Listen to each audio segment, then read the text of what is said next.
권혁성 원장의 한방톡.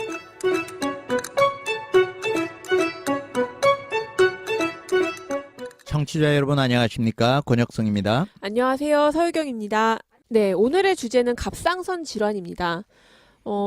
여자분들이 많이 앓고 있는 병이라고 네. 제가 알고 있고요. 특별한 이유가 없는데 막 너무 심한 피로감을 느낄 때 병원을 찾아갔을 때 갑상선 질환이다. 이렇게 진단을 내리는 경우가 많다. 네. 제가 이제 요 정도 알고 있어요. 네. 그럼요. 주변에 앓고 있는 사람들 굉장히 많고, 네네네. 간혹 보면 어느 날 갑자기 살이 빠지면서 눈이 막 튀어나오는 사람 그런 본 적 있어요. 그리고 목에 갑상선 쪽이 막 부어 있는 사람. 네네네. 그런 사람들 보면서 저게 갑상선 질환이구나라고 이제 알게 되죠. 그래 이제 환자들이 갑상선 저 앓고 있어요. 이렇게 와요. 본인이 진단하고. 그렇죠. 와서 병원에 가서 저 갑상선이라고 그러던데요. 이렇게 많이 오시는데 갑상선은 우리 나비 모양의 갑상선 호르몬을 분비하는 이 부분을 갑상선이라고 이야기를 목에 하고요. 있어요? 네. 우리 남자들 같으면 이 아담스 애플이라고 하죠. 목자 튀어나오는 거. 그 양옆으로 이렇게 호르몬을 분비하는 선이 있어요. 그걸 우리가 갑상선, 옛날에는 나비 모양이라 그래서 나비선 뭐 이렇게 이야기들을 했었습니다. 그래서 이 갑상선이 이제 질환인데 사실은 갑상선은 해부학적 명칭이고요.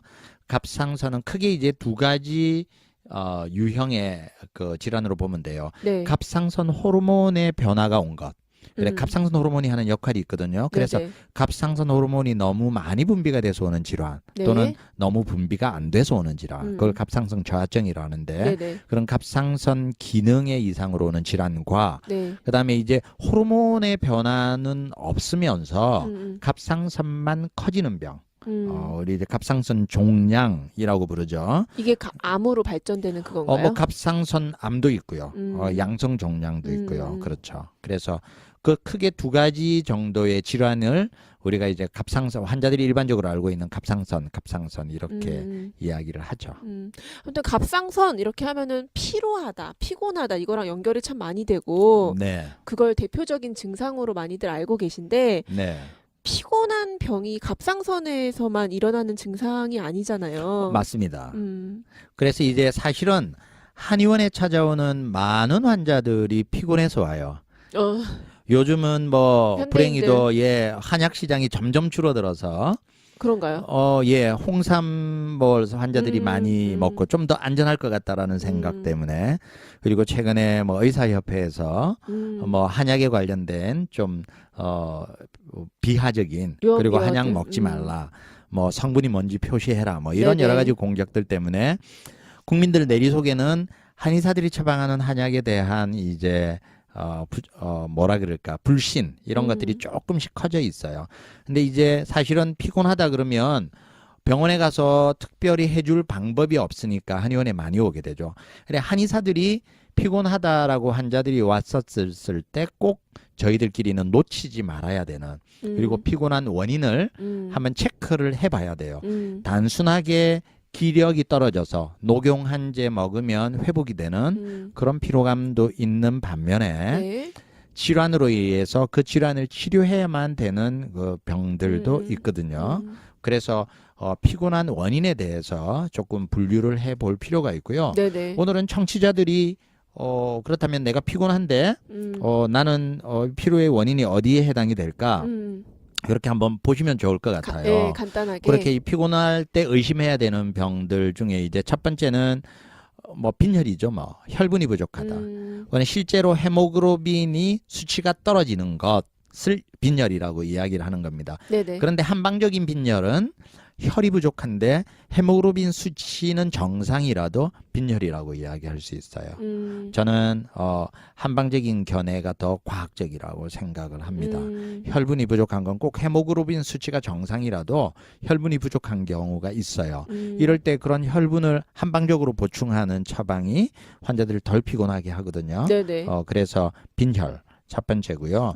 두 번째는 꼭 이유 없이 이런 다른 원인들을 다 찾아도 없을 때 불편하다라고 하면 한 번은 갑상선 호르몬의 변화에 이상은 없는지를 체크해보라고 권유를 합니다. 네네. 저도 가끔 환자들이 이제 갑상선 기능 항진증이나 저하증이 의심되는 환자들은 체크하고 병원에서 저희가 검사를 할 수는 없으니까 갑상선 호르몬 검사를 해보라고 권유해서 보내는 경우가 있어요.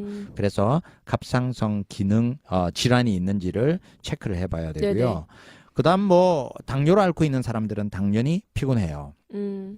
그리고 자가 면역 질환들, 류마티스나 아니면 뭐 자가 면역 질환들 그 외에도 다양한 뭐 간세포가 파괴되는 질환부터 시작해서 다양한 자가 면역 질환이 있는데 그런 질환을 앓고 있는 사람들은 피곤하고요. 그다음 정신적인 문제, 뇌에 관련된 문제인데 우울증. 우울증을 앓고 있으면 이유 없이 피곤하죠. 네네. 의욕이 없고 그쵸. 아무 질환도 없는데 우울해지죠. 그 다음에 중요한 게 만성 피로 증후군입니다. 그래서 사실은 갑상선 질환과 만성 피로 증후군은 분명하게 감별이 돼야 돼요. 갑상선 질환은 갑상선 호르몬 치료를 하면 좋아지는 거예요. 네네네. 감별을 해야 되고요. 반대로 갑상선 호르몬에는 이상이 없는데 그리고 다른 당뇨도 없고 자가 면역 질환도 없고 다 아무 이상이 없는데 피곤하다. 이유 없는 피로감이 있다. 그게 만성 피로 증후군이거든요. 제가 예전에 만성 피로 증후군은 방송을 또 한번 했으니까 네네, 다시 듣기 하시면 들을 수 있을 거고요. 감별해서 치료를 해야 됩니다. 네네. 아까 갑상선이 어떤 건지 설명해 주셨는데 이 갑상선이 어떤 역할을 하길래 이런 네. 피곤함을 불러일으킬까요? 네. 갑상선 호르몬은 이제 우리가 뇌하수체에서 갑상선 자극 호르몬이 분비가 돼서 이 명령을 내리면 이 갑상선에서 갑상선 호르몬을 분비를 하는데 이 호르몬은 성장시키고 그다음에 발육하고 네. 그다음에 신진대사를 시키고 이런 혈압도 유지하고 이런 역할들을 하는 호르몬이라서 얘들이 너무 과도하게 항진이 되면 심장이 너무 빨리 뛰고 땀도 많이 흘리면서 대사가 너무 항진이 되게 되고 네. 너무 느리게 되면 무기력하고 그리고 또 탈모도 일어나고 모발도 가늘어지고 그런 영양 공급이 잘 안 되고 이런 부작용들이 생기는 호르몬이 갑상선이에요. 그래서 얘는 항상 일정한 수준을 유지하고 있어야 됩니다. 네, 오늘도 좋은 말씀 많이 해주셨습니다. 갑상선 질환에 대한 이야기 나눠봤는데요. 갑상선 질환 앓고 계신 분들이 방송 듣고 또 위로도 받으시고 또 도움도 받으셨으면 좋겠습니다. 오늘 여기까지 하겠습니다. 네, 감사합니다. 지금까지 진행의 권혁성, 서유경, 제작의 김미옥, 박송이었습니다.